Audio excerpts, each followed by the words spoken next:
good afternoon. Good afternoon. It is Friday, the 2nd of May, and it is our first Friday live. We arrive here on a Friday afternoon at 5 o'clock. Hopefully, you have finished work. If you haven't, I hope you're able to listen to this later. We are live on LinkedIn, we're live on Facebook, and we're live on YouTube. Look, this is being laid down now and for the future, but I've got a great guest with me today.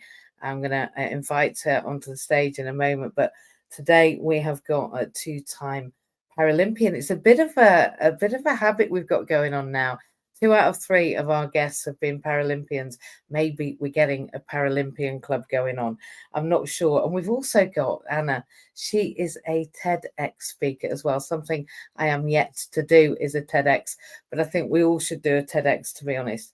And if you want to check out Anna Turney's TEDx, it is a crash course in resilience, and I've listened to it. It's fantastic. I have to say that the power of authenticity for me is listening to individuals like Anna.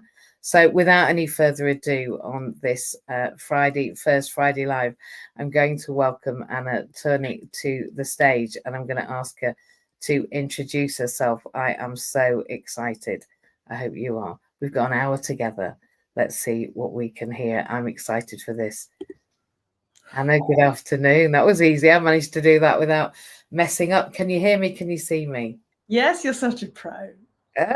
Thank you very much. I'm not at all. I wish I was. Listen, I'm so excited that you made it here this afternoon, in spite of the way life hits us. Right, it's a busy time of year. It's May already. Can you believe we're halfway through the year nearly? Oh my gosh, it's lovely weather though, isn't it? I could cope with that. You know, I'm off to Dubai on Sunday, and I should be there already, but I've not been too well. And I'm sitting in Wales in the hottest beginning of May since time began, and I'm thinking, what am I doing going over to a different country when it is just glorious? I'm at Mermaid Quay, Cardiff Bay. I'm in front of Cardiff Bay. All I can see is it's like diamonds glistening on the water this morning, and this afternoon's the same. It's just stunning. I managed to go outside and catch some rays. Not quite the rays that we're going to be hitting ourselves with in Dubai, but it's great that you're here. And whereabouts are you in the country? I'm, of course, in Welsh Wales in Cardiff. What about you? I'm in the Midlands, near Leamington Spa. Nice. Yeah. I'm from Yorkshire. You know, I say I'm from Yorkshire. I pretend to be a Yorkshire girl. I was born in Tunbridge Wells, but I went up to Yorkshire as a child, so I like to just facade as a Yorkshire woman. Wandering around the world, but actually I'm a soft southerner, Anna, so I can't actually say I'm from the Midlands. I was originally made down south, so that's me pinning my colours to the mast. So it's not about me. Nobody wants to hear about me today. They hear me screaming into the void, sometimes 2 or 3 times a week. They don't need me anymore. What they need is you, and I do too. I need to know more about you than I've managed to gather from the interweb, although you're all over. No, you really are. I love looking at people. I've been stalking you. So anyone that is listening, just go stalk her. She's brilliant. You can get a TED talk and everything. Yeah, I want to know who Anna Turney is. I want to know about her. Who is she? Who are you? Who am I? Well, I'm a mum. I've got 2 girls. I am an executive coach and a youth worker. I'm an athlete mentor for the Dame Kelly Holmes Trust and the Youth Sport Trust, which is amazing. So I get to work with young people and try and help them, mostly young people who are having a hard time, don't like school, maybe, or maybe they like school, but try and support them, build confidence, develop the soft skills. And I work in schools with inclusion. So trying to make school environments more inclusive and a better place for everyone to be themselves. Because when we're ourselves, we're more confident, we're happier, we achieve better. And I think together we can do amazing things. It's just sometimes life and culture kind of holds us back. Do you know, I think for me, I'm a SENDCO, or a LENCO in Wales. It's an additional learning needs and disability coordinator. What a gobful, right? But I'm a person that works with SEN, so specific educational needs, kids and adults. So people who've got a learning difference, and I have lots of learning differences. And I think, I'll be honest, a lot of us have, and sometimes it's not diagnosed. I also think there's a massive awareness in neurodivergence now, and in mental health challenges up and coming in schools. I think there's more awareness. I don't think we've integrated our understanding about it, but I think all of these things, whether it's sudden disability, whether it's a difficult background, we call them ACEs, adverse childhood experiences, whether it's those that cause a mental health challenge, or whether it will create one, or, you know, set us up for one. It's like cancer. How do we get it? The conditions have to be right. How do we become mentally unsettled? Well, our conditions have to be right. So if we've had difficult conditions, or whether we've experienced a difficult happening like a sudden disability, or whether it's that we've had a learning difference all of our life and it's not been recognized, I think that being psychologically safe in school comes from hearing people who want to listen to us, from being with people who want to listen to us. And what I hear from you is that you've listened to young people, you've heard their voice and what they're articulating, perhaps from what you talked about before we even came on here.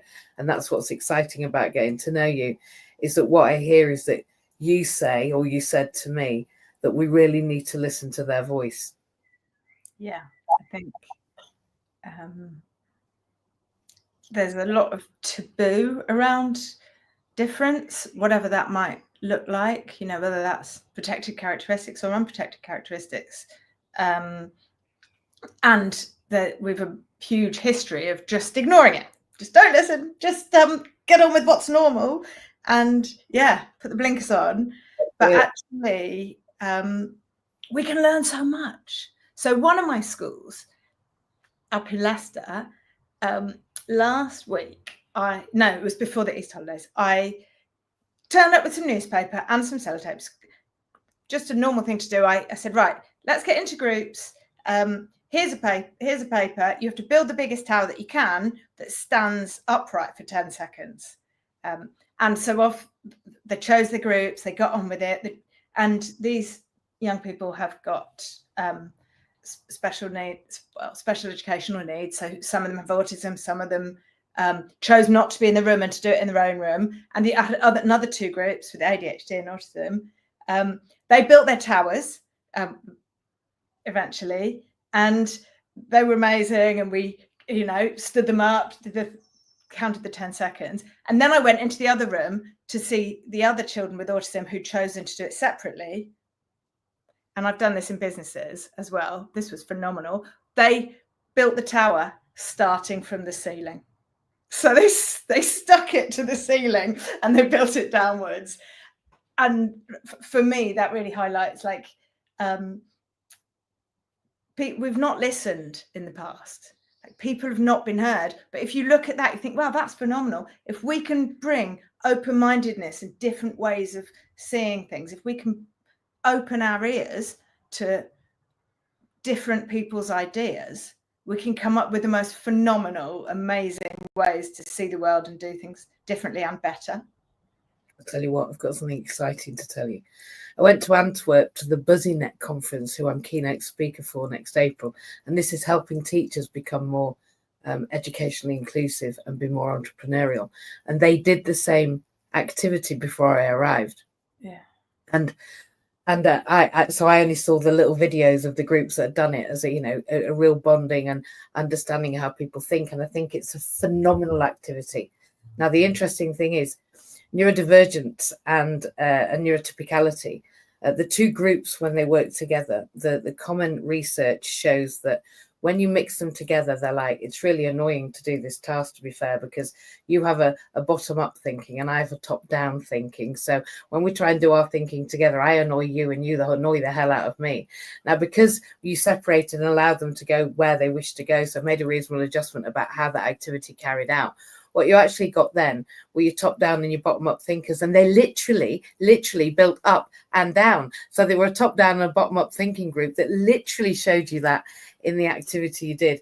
Now, that for me is fascinating. And of course, as we know, or maybe we don't, but the listeners are going to, that, you know, neurodivergence actually, for me, in my humble opinion, is merely human evolution. And when we listen to the way that we are evolving, and we allow all types of people to come together and use that thinking, then you're right, our ideas are just so much greater, because there's a depth to them that takes a top down and a bottom up perspective. And I always say that when you do that, it allows you to deal with the mess in the middle.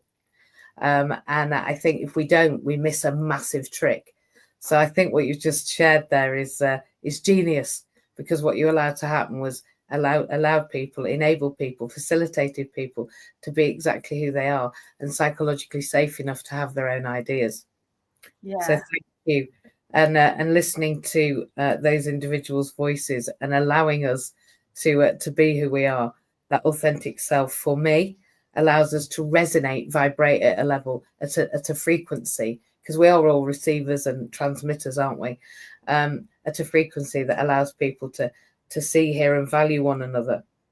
And I think you, when I listened to your TED talk, highlighted for me how much you have been valued by the people that have helped you, followed you, your family, your members. And I'd like you to talk to me a little bit about that in a minute. But what I've got in my mind from your TED talk is the moment, and you'll allude to that later, I hope, that you came back to be met and greeted by your family after your Olympian journey. That was the most profound part of your TED talk for me. But this is following a dramatic change for you 20 years ago. Now, I'm a wheelchair user too, for about the same length of time. For you, it was a broken back while snowboarding, and that again is in your TED talk. So people should go and listen to that TED talk and make sure it's got 5 million hits in the next week. But you know, I know my challenge, and there's only one way, and that's your way. There's only one story, and that's your story. But what was your transition like from being, I'm guessing, able-bodied to now somebody that goes by revolutions rather than steps? Yeah, it was hard. I mean, I guess that goes without saying. So I was a passionate snowboarder. I wanted to represent my country, and that was my goal and my dream, but I didn't actually share that with anyone apart from my brother Ben. That was something I kept close to my chest. I guess sometimes goals feel sort of too big to dare to share them, but when we do share them, we build a team. You mentioned that support that I have had around me from friends and family and team and colleagues and athletes. Like it's very important to have that support. So when I give my talk, sometimes I talk about dream team routine. So having a dream, you know, something big to aim for, which we may not have, but we have passion, all of us, and we've always got something to work towards, I think. The team around us, and routine, you know, the hard work. And for me, a lot of that after I broke my back was mental, trying to find ways to come over that. Yeah, it was hard. I mean, I lay in hospital, and I actually watched the Turin Olympic Games, and I watched Zoe Gillings, the girl who I'd competed against in the British Nationals. I come close behind, and I saw her compete in her first Olympics in 2006. And I lay there in my hospital weeks after I broke my back in Japan, and I just sobbed. I thought, you know, it's the end of the world. I'm never going to do that. And then I discovered that you can still slide downhill. And so I went, whatever happens, I'm going to do that. I can still slide on snow. And so that kind of became a new dream for me. And that's what got me out of bed in the morning when I was having a tough day. And sport and community, you know, the team thing. I moved home with my mum after I came out of hospital. So maybe 4 months in hospital. I met some amazing people, and then I started playing wheelchair basketball, And that was honestly the first time I got in a basketball chair. You know those chairs with the angled wheels that are really good to spin around in, and really easy to push on a good surface. So I got in one of them. I had got a ball. They taught me how to throw the ball, and I had loads of fun with it that one day. And then I went to get back into my day chair, and I climbed back into the day chair, and I went, oh, I'd forgotten that I was miserable about being paralyzed because I was having so much fun. Sometimes we just need a distraction. We need to find that thing we love, the passion, find that joy that makes us be in the moment. Whether that's, for me, I have to go outside every day because I like being outside, even if it's horrible weather. I need to make myself go outside and just be in nature a bit. So that's, I suppose, that's sort of the routine thing. We have to find, I think if we can find something, whether it's art or music, when you put on a song or some music, or you hear the birds singing, or something that just takes you away from whatever the misery, the pain, the sadness, whatever we're living in. Just taking a moment and finding that is amazing. And I do that with my young people. I often bring a bit of mindfulness, even if we just stop and do a mindful minute. And when I first introduce it, I feel like young people are going what is she doing? What is this? But afterwards, I always get I mean, sometimes it takes a few times and I don't do it for too long, but I always get I feel a bit more relaxed, or I'm really tired. It makes people aware of themselves more. I think the dream team routine is a fantastic way of putting a very complex system in very simple words, because we are nothing if we're not dreaming of something, right? And I have a saying, and I always say that inclusion, it's not about me or about you, because it's about the massive us in the middle of inclusion. But I also say I'm a big crap on my own. So actually, the team is imperative. I am not that great on my own. I'm not. I can't reach the top cupboards. I haven't. None of us are, right? We're all community people. It's just absolutely. So And the idea that I mean, the last time I worked with a young person and we did some breath work and mindful moments, they came out and said to their mum, that was the most useful hour of my life. I said, well, I'm not sure really, your mum's going to be that happy, because I think the most useful hour for her was when she birthed you.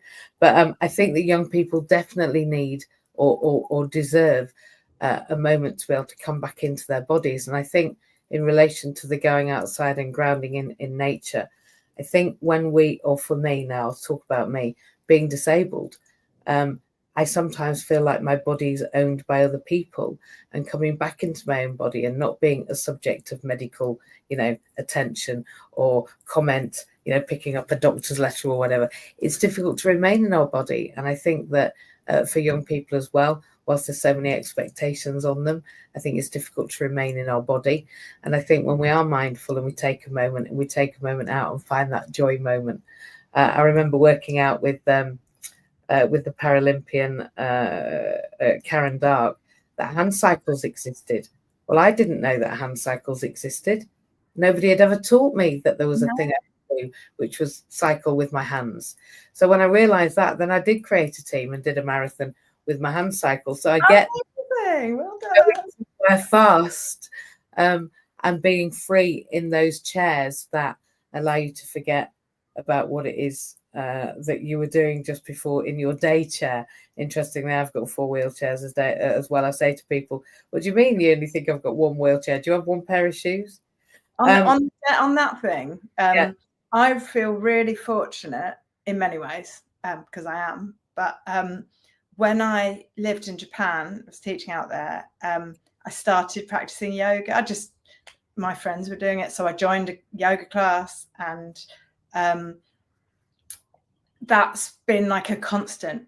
So although then a year later or whatever, I found myself paralyzed, I was still able to breathe, thankfully, and practice yoga. And I would do that in the hospital. So, you know, if there was a spare plinth in the physio gym, I went back the other day and I saw someone I hadn't seen for years, a physio there. And she said, "Oh, I remember you. You used to come in and just like breathe, or just you sit there and you do your whatever, you know, your yoga and your stretching just like on your own in the corner." But that's been a constant. I did a podcast and they said to me ages ago, they said, "What one thing would you take on a desert island?" And I was like, "I think I'd take a yoga mat, actually." Not that you really need a yoga mat, but I think I do with not being able to feel sensation. Yeah, I think metaphorically you need a yoga mat, right? I was sat at breakfast in a fairly eminent hotel the other day because I had a little bit of a panic attack on my own having breakfast, just like, oh, suddenly I feel everyone's around me. Closed my eyes, did some breathing, because actually nobody comes and attacks you for just breathing and taking a moment. They're like, oh, brave person. They're taking themselves out for a second. And that is such a powerful thing. It's one of my favorite expressions, isn't it? Just take a breath. Thank you. Yeah. And you know, you said you're lucky, and there'll be people going, of course she's not lucky, like, you know, she's paralyzed, what's she on about?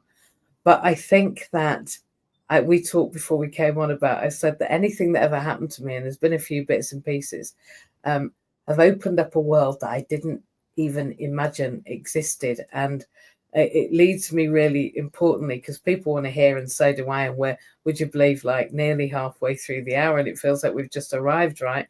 I better get on. I'm not really hosting particularly effectively here, but you were led down the Paralympian path, and I said before I brought you on the stage, I think we're getting habitual here. We've got 2 out of 3 of you already are Paralympics that have been on the first Friday Live. Maybe we're getting a gaggle. I don't know what you call a group of Paralympians. Maybe it's a gaggle of Paralympians, but trouble, I reckon, a gang of Paralympians. Trouble with Paralympians. Do you know, now I've met 2 of you and I know a few more. Maybe that's a great one. I heard that pandas were an embarrassment of pandas. And I thought that's unfair because pandas are so sweet. And somebody said, maybe it's because they're shy. And I said, maybe we should have an embarrassment of disabled people, because the government ought to be a little bit embarrassed about how they're treating us just now. But anyway, that's a different story for a different day. You were exposed, allowed, facilitated, enabled, opened up to a world way back when. I'm going to act like we're young, not young now. You're obviously much younger than I am, but in 2010, which to me feels like, you know, about 100 years ago now, and 2014, which I'll be honest, it must be 100 years ago because I've been divorced 10 years, and that feels like 100 years ago. But you were a Paralympian then, and as well as other, you know, countless competing places around the world. You told me about Japan. You've told me you've been to Dubai, where I'm going on Sunday. It sounds like it has opened up a world of opportunities. I know everybody will have asked you this question, but I'd like to know where you are now, because I think this is an evolving answer. What's in your memory, your lasting memory right now about competing around the world? What's pertinent right now in your mind about those memories? Yeah, the people. It's definitely the people. I competed alongside amazing athletes, incredible coaches who helped me believe in myself, who helped me point my ski down the hill when I'd pointed a slidey thing down the hill and broke my back, ended up in a wheelchair. So I had issues around courage, like, daring to do it. It's quite scary. You're going 70, 80 miles an hour in the downhill, which was my best discipline. So it's pretty intense, but it's kind of calculated risk, because, you know the course, you've got the A and the B netting, you've got, you get to practice in some of the disciplines. flying the downhill. And you've memorized it and you've absolutely learned it and you've focused it and you've visualized it many times, but it's still fast and pretty intense. So you're doing something alongside people who also know the risks. You know, if I mash my shoulders up and have a big crash, then I can't even push my wheelchair or get into bed on my own. So it's hard. So yeah, the athlete, my teammates and the other competitors, the other coaches were amazing. Being in the mountains, you know, when you do, before I broke my back, I spent 3 years living in Sèchevalier in France and working there. And I just went back for 2 weeks with my children, which was great.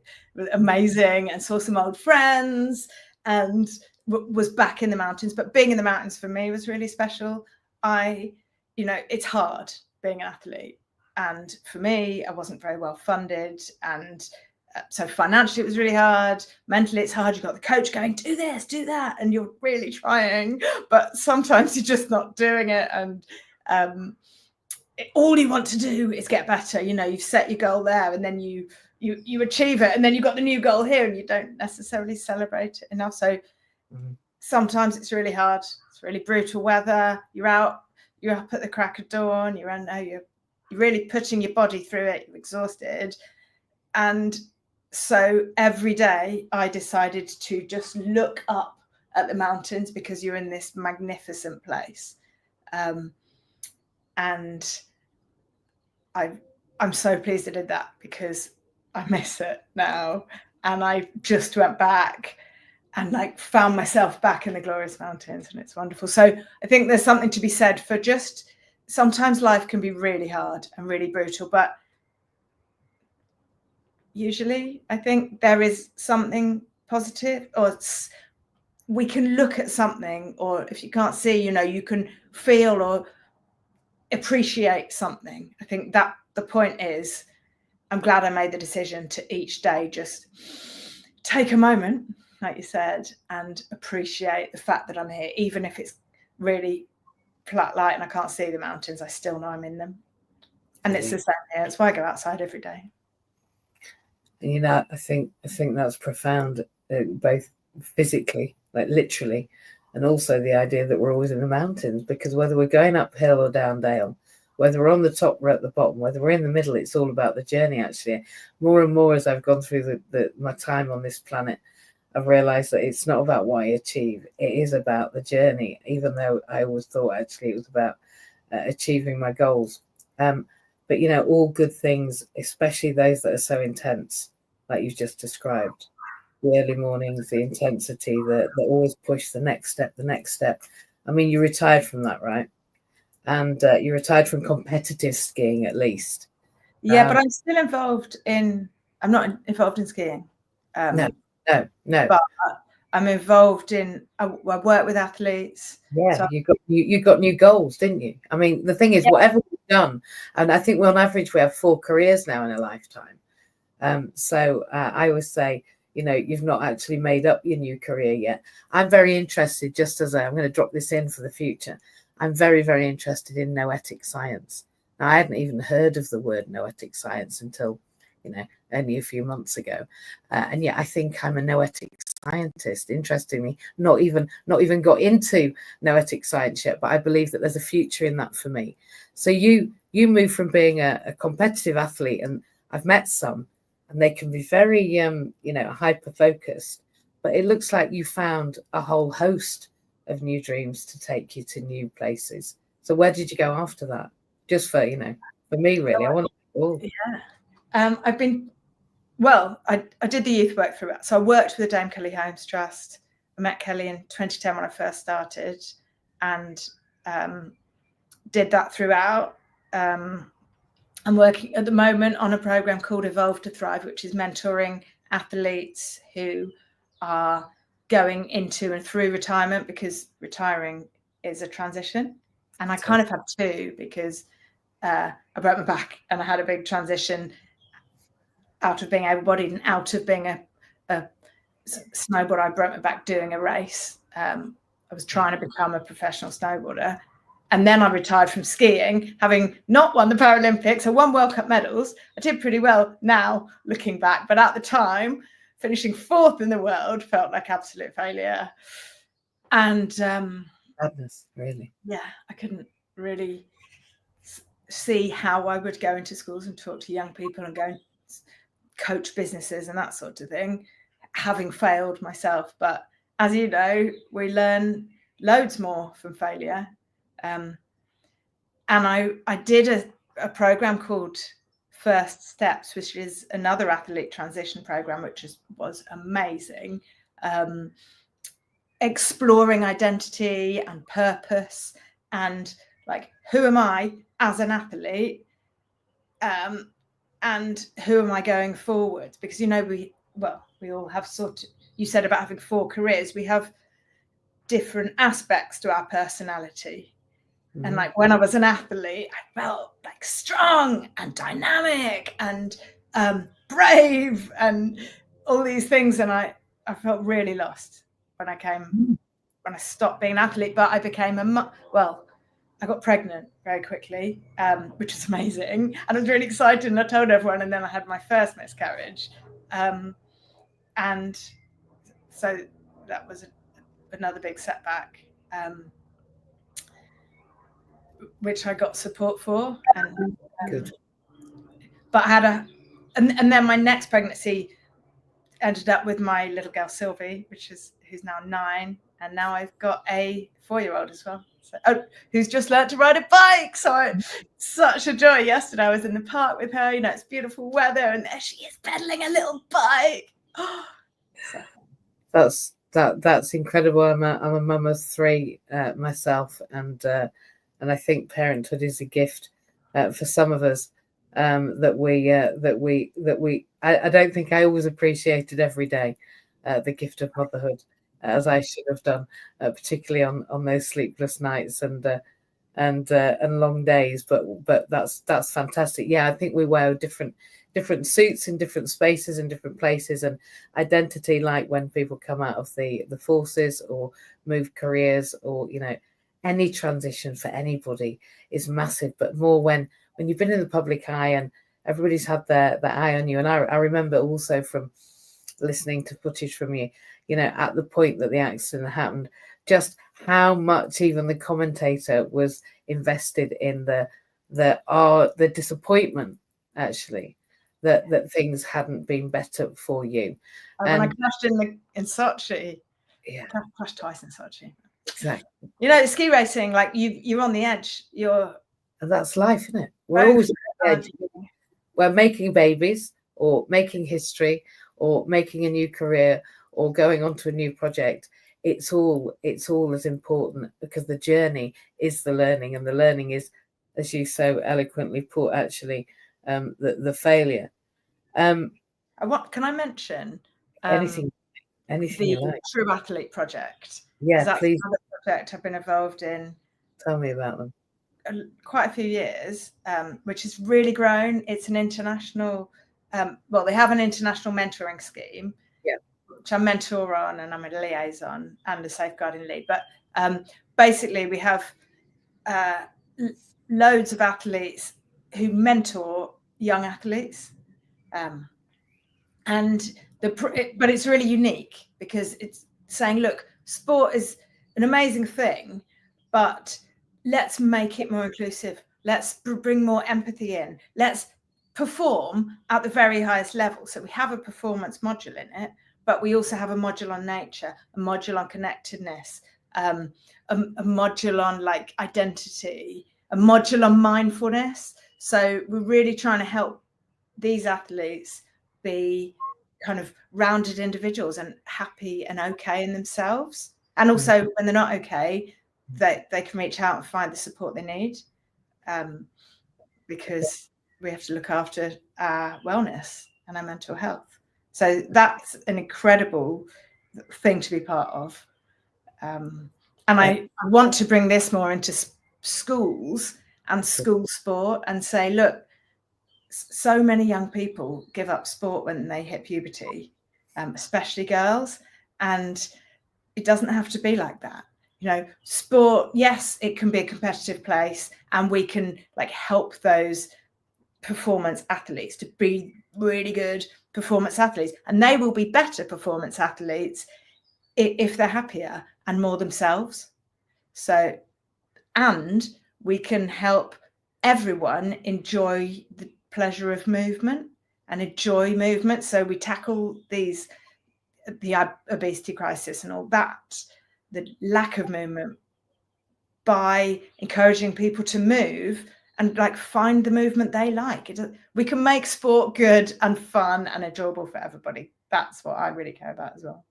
And what I hear is that you think that begins with kindness, actually, because when we're kind to ourselves, it just preempts a kindness towards each other. And I think when we're kind, that promotes the inclusion of ourselves authentically, doesn't it? When everyone around us is kind, it's kind of easier for me anyway, to be who I am, because I just don't feel like anyone's going to tear me down. I think helping people to build each other up, that module about identity, about being who we are, and about celebrating each other as if it's as if those wins are ours, actually, is it's empowering. That bit when you were talking about being in joy, there's nothing more joyful for me than seeing the joy in somebody else's face when you celebrate what they've just done. A bit like those towers that you made with the young people that built it from the sky. That's the thing about self-compassion. Like and athletes, we spend so long being hard on ourselves. I wish I'd known about self-compassion when I was an athlete, and not being so hard on myself, because it doesn't make you a better athlete. It doesn't make you soft. It makes us stronger. Just finding that sort of softer edge to it. I think it's the same with disability a bit. I think meditation, and I think moving into our identity and really solidifying who we are and being solid about that gives us that strength, because we are solid. Because actually we're solid about who we are. Our identity isn't fixed. We know we can evolve it. We know it's okay to be who we are today and to grow a bit more, with our awareness. Like you said, if I'd known about self-compassion, Anna, 25 years ago, where would I have been? Much, much further down every road. Because actually, in those moments when we're not being easy on ourselves, the only thing we do is slow things up, I think. Yeah. I think your passion for diversity and inclusion is akin to mine. But I wonder, out of all the improvements, and there's bazillions that we can make, like, let's not think that we haven't got a job to do, because if you look around at diversity and inclusion, you don't think we've got a job to do. You're not looking in the places I am. But I wonder, of all the jobs that there are to do, and I think that means that we've got work for life. So I'm pleased to the government, the world governments, for leaving me a job to do, because what would I have done if I hadn't been tackling diversity and inclusion, right?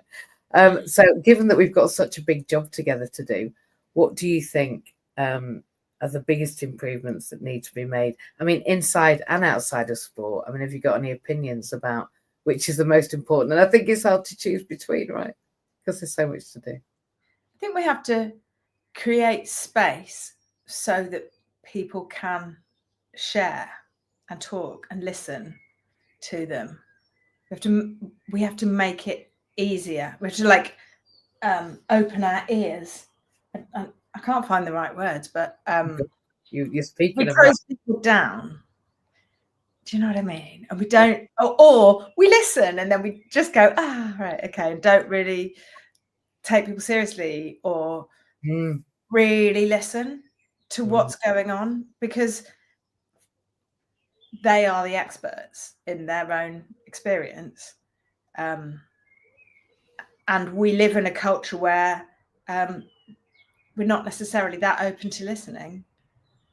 And the media, it is very much like black or white. They have sort of very polarized views and really push them hard, don't they, to sort of split everyone, I think. Whereas it's more complicated than that. I think the idea that they divide and conquer, so that we look at ourselves instead of look at what maybe those that are governing things are doing, might be something that I agree with in that. And I agree with you wholeheartedly that that's what happens. And kindness is key to our connectivity, and the idea that we're not connected is wildly strange for me to imagine that people think that's the case, because we are irrevocably everything that happens in society. I believe that society needs to reflect society, and we can't be what we can't see. So if we don't have people out there being who we look like, it's difficult to imagine being that. If you don't get a disabled prime minister, how do you ever imagine you're going to be one? If you don't get a doctor that's blind, how do you imagine that somebody that's blind can be a doctor? So, I think we have to be able to see what we can, what we want to be, and that means society has to reflect society, which means we haven't got a choice. Inclusion for me is the only foregone conclusion, because otherwise we're always going to be creating a pretend society that doesn't actually reflect the people that are in it. But that leads me to the fact that you're an educator. We're all educators. We're learning ourselves, we're learning about ourselves, and we're helping each other to just see a bit more of that self-compassion. But I've been a teacher in schools and colleges, a university lecturer. I've watched people, strike because of the thing that's going on. SEN schools, not the easiest thing in the world. In Wales, we've got a massive split with SEN schools and units, and then mainstream units, and never the twain shall meet, because time and funds are limited. And we know that in education, people are getting burned out, staff, teachers, leaders. They're under massive pressure. What do you think we can do to start making education more inclusive? What's the one thing do you think that's most important? I know that's now on an impossible question. It'll change daily. But what do you think the one thing we can do, in addition to what we've already spoken about? I think we've got to work on the environments. I mean, it's difficult. Maybe we need to put it out there and ask. Again, back to voice, isn't it? It's back to listening to young people's voice. And I think you're right. And I'm just going to go back. Sometimes it takes me a bit long to process things together. So forgive me for going back to go forward. But taking a step back to what you said about, I don't think that we listen. And I don't think that we necessarily want to hear what young people are saying back to us. That maybe there's something about us being open enough to hear not the bad news, but the stuff that maybe we don't want to, like, this curriculum doesn't suit my needs, or actually this way of doing things isn't working. Maybe we need to be braver in hearing we've done it wrong. Would that be definitely, and open and be okay with that? Yeah. I mean, the past is done. It's not, there's lots of things in the past which aren't okay. Loads of things. But we have to learn from them and move forwards. Yeah. Otherwise, we'd still have slaves, right? Yeah. And we'd still have disabled people locked in the house. But we've moved forward. But we need to move forward a bit faster. In Wales, we've got a plan that says, basically diversity by 2040. And I was only saying to somebody from the British Association of Social Workers this morning that if we're going to get that sorted, we better get on with it. Otherwise, we'll be in those projects like where you've got all the work to do in the last 6 months, and we haven't got time to be not listening right now. I think our young people more than ever are feeling dissolute, separated, definitely not listened to, and maybe in some way a very different generation. I think we all felt like that in our own generation, but this one, it seems even more stark to me, feels like they just are a different breed to the last generation. And if we don't get some intergenerational connectivity, if we don't start talking to the generation after us and the generation before us, then I think we have a big issue on our hands. So I think you've highlighted for me one of the most important things, which is voice. Or in Wales, it's clais, and it's not very many Welsh words that I know. But because it sounds like lace, my surname, the first time I heard it, I was like, what's that word? And they were like, it's voice. And I was like, oh, my surname sounds like voice. I like that. I like that, because we have to be the voice for who I feel right now is becoming the voiceless. Those neurodivergent young people in their bedroom that aren't moving, they're playing their PlayStation and haven't engaged in sports and don't really find team experiences easy or easy to process, and do find some of that bullying, even if it is polite bullying, I call bullying, even if it is that polite bullying that says, you've got to be the best, you've got to be up first, you've got to be or you're not in the in crowd, whatever that is, education, work or training, that happens all the time. I think that attitude is old school.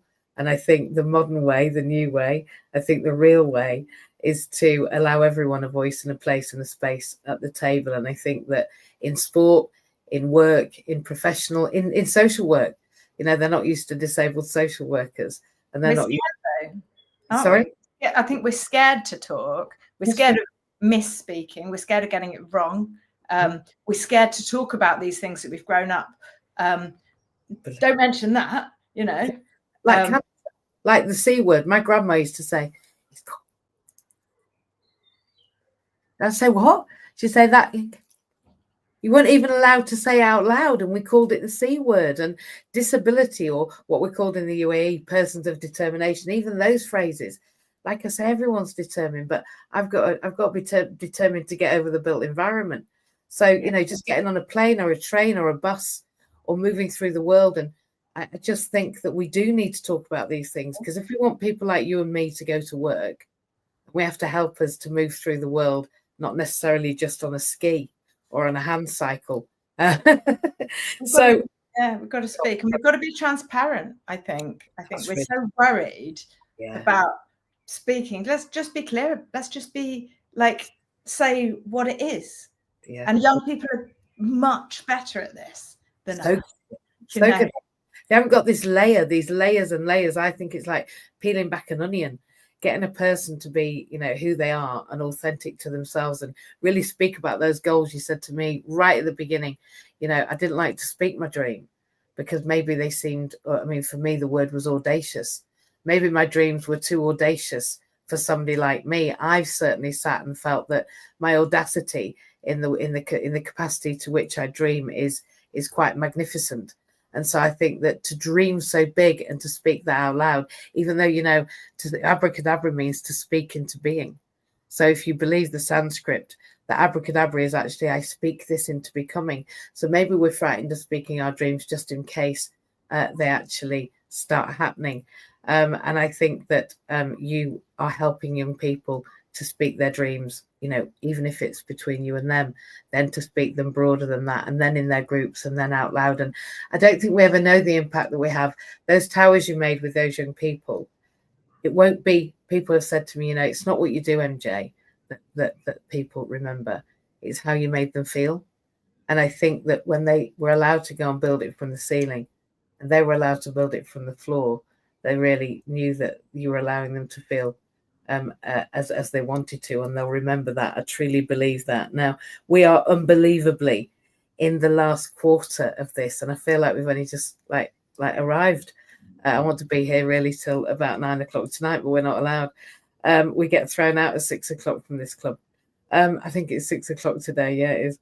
But within a minute or two, the bouncers don't come to the door, so don't worry. We didn't just rent it for an hour and they kick us out. They're not rude. And my children are coming to the door, though. Yeah, they are the bouncers. They are the bouncers of my life, right? When my son says something, I go, yeah, how high? How high would you like me to jump?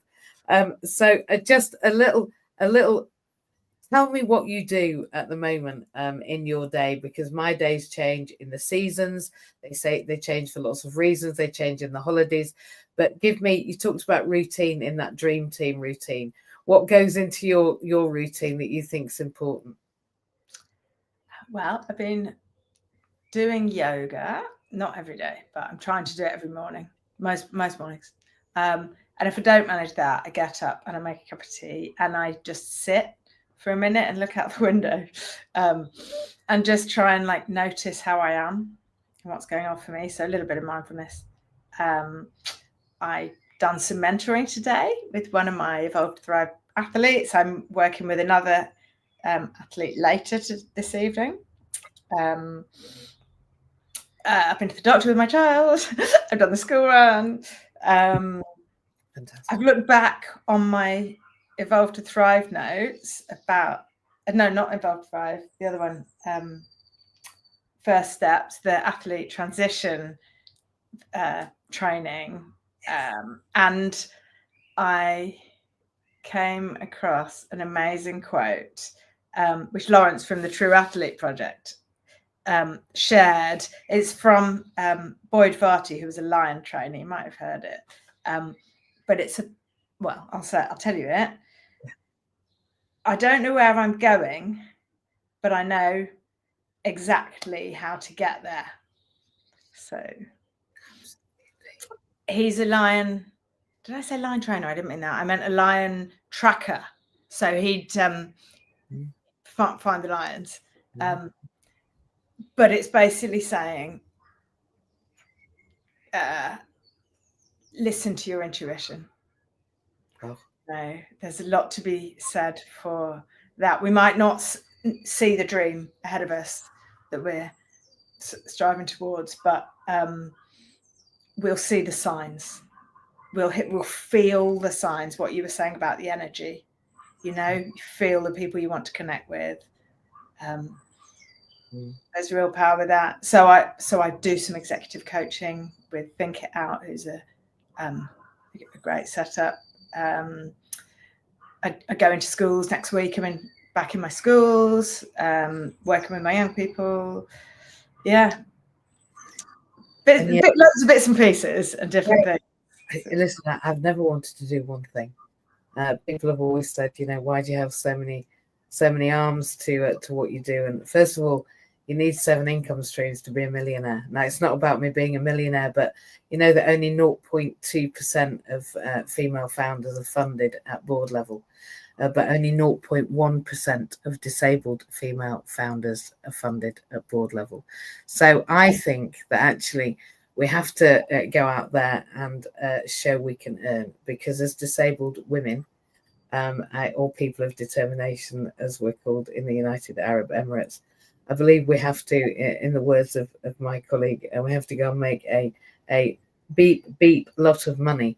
If you want to look her up, it's Cindy Gallop, to make a difference about our space and place at the table. And I love the fact that you do so many things, and I want to wish you great fortune in all of them. And an increase, and more of an increase in that energetic exchange that you are putting out there, because your energy is, I believe, worth a fortune. So I'm glad that you told me about your day, and because now I can imagine it. When I imagine something, that's where I go and co-create reality with people in that space and place called energy. I like to say that I'm magical. I've since my very, very, very poor health, where I was intubated and resuscitated. I say I have a crack in the universe now, and a direct dial through to discuss what I want in the future. And I think there's more to heaven and earth than we can put our very raw tool of this to. So on to magic, because everything is magic, including me. And I have to say that this that you're wearing is magic, because for me, it shows me that your resilience was born just like a diamond is created as it's hardened through the pressure that it goes under. I believe that that's why you are as magical as you've been today. And I feel like in the last 8 minutes, I want to say thank you already for the time that you spent, the energy that you've given us, and the genius shares that you've dropped. They call it a mic drop, I think, in some circles. I think you've made about 8 or 9 mic drops today that have made me feel so connected to you, and so grateful for the work that you do in the foundations that you do, and with the people that are transitioning in the way that they do, that I feel slightly emotional, because I think that where I've met people where things have been very disappointing and they've fallen between the cracks, and that's been my job. A lot of my life is to pick people up really from very difficult spaces and places where I've needed to ask them to lift a hand up in order that I can help them with a hand up out of where they are. But it sounds to me like you're preventing those athletes from falling between the cracks. And I always say it's much easier to help somebody before they fall between the cracks not to, then ever the depths they fall where they have done that, and then we have to help them back up onto terra firma. So I want to say thank you, and I mean that from the absolute bottom of all that I am, which is the universe, by the way. I am part of you and you're part of me. There's no separation. But if you did have a magic wand, and I like to say, I've got one. I got one in 2020 during COVID when they put a do not artificially resuscitate on me. But if you had a magic wand, and I can probably give you one, I've got one behind me actually on there today, and you had 5 minutes. It's not long, but with a magic wand, you can imagine all sorts in 5 minutes. What would be the first thing you did with it in the world? I know that's a hard question, right? They've all been really hard questions. I'm sorry about that. Can I get back to the athletes? You said I'm pulling them through the cracks. Actually, they're pulling themselves through the cracks. I mean, maybe I'm helping people in some way, and all those young people. Yeah, I think if you're reaching out and getting support, you're helping yourself anyway. And yeah, exactly. We all need to do that. We all need to do that sometimes. If I had a magic wand, what would I do with it? Is that the question? In 5 minutes? Yeah. I think I would give people 5 minutes to just stop and just be, just notice, just listen to yourself and notice what's going on, because we have the answers within us. It might not feel like it, but if we do that, stopping and listening, and just give ourselves a break routinely, we can kind of like find our way. It's just easier. So just take a moment. That's what I would give.